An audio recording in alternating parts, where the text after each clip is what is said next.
ஒருத்தர் வந்தார் என்கிட்ட. அவர் சொன்னார், அழுதுகிட்டே வந்து சொன்னார், இன்னைக்கு ஆண்டவர் என்கிட்ட பேசினார், உங்களுக்கு ஒரு விஷயம் சொல்கிறேன். எல்லாரும் வந்து காணிக்க போட்டாங்க. எங்கள் சர்ச்சிலலாம் வந்து போடுவாங்க. இங்கே கொண்டு வந்து முன்னாடி நீட்டிட்டாங்க. என்கிட்ட போடுறதுக்கு என்ன இல்லை, ஐ ஹாவ் நோ மணி, கையில் காசு இல்லை.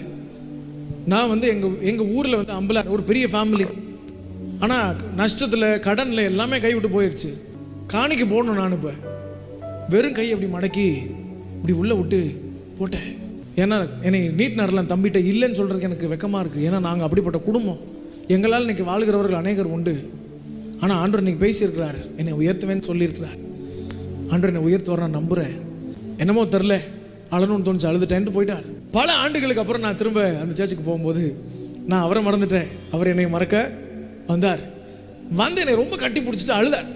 நான் எதுக்கு அழுறாருன்னு தெரில, என்னாச்சுன்னு கேட்டேன். அவர் சொன்னார், எங்கள் வீட்டுக்கு இன்றைக்கி மத்தியான சாப்பாடு பாஸ்டர் எல்லாம் சொல்லிட்டேன், நம்ம வீட்டில் தான் சாப்பாடு அரேஞ்ச் பண்ணியிருக்காங்க. இதுக்கு எதுக்கு அழுறாரு? சரி ஓகே, ஆனால் எங்கேயோ பார்த்த மாதிரி இருக்குது. சரி போன தடவை வரும்போது பார்த்துருப்பனா இருக்கும் நானே நினச்சிக்கிட்டேன். வீட்டுக்கு போனால் ஒரு 3000 ஸ்கொயர் ஃபீட்டில் ஒரு பெரிய வீடு, சுற்றி ஒரு 40 சென்ட் இடம், அப்படி பயங்கரமாக கார்டன்லாம் வச்சுருக்கு. அவரை கை பிடிச்சிட்டு சொன்னார், உங்களுக்கு ஞாபகம் இருக்குது, அவர் 5 வருஷத்துக்கு முன்னாடி எங்கள் சர்ச்சுக்கு நீங்கள் வந்தீங்க, நான் உங்ககிட்ட சொன்னேன் என் கையில் அப்போ எனக்கு ஞாபகம் வந்துடுச்சு. ஆமாங்க, கர்த்தரை உயர்த்திட்டாரு.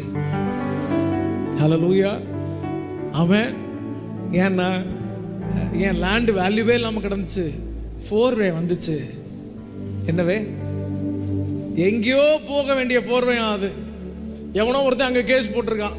அதனால இவர் இடத்து பக்கம் 4வே, எது நெடுஞ்சாலை துறைவே கர்த்தர் திருப்பி அமைச்சிருக்காரு. என் பிள்ளை வழியா போனா இவருக்கு இருந்த 80 லட்சம் ரூபாய் கடனும் காலி.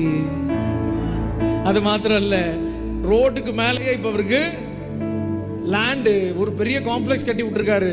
கோடி கோடியா பணம் வருது. சர்ச்சையும் கட்ட ஆரம்பிச்சிட்டார். உங்க வாழ்க்கையை மட்டும் இல்ல, உடைஞ்சு போன வாழ்க்கை மட்டும் இல்ல, உங்க மூலமா அநேகரை கட்ட பண்ணவும் கர்த்தரால் முடியும்.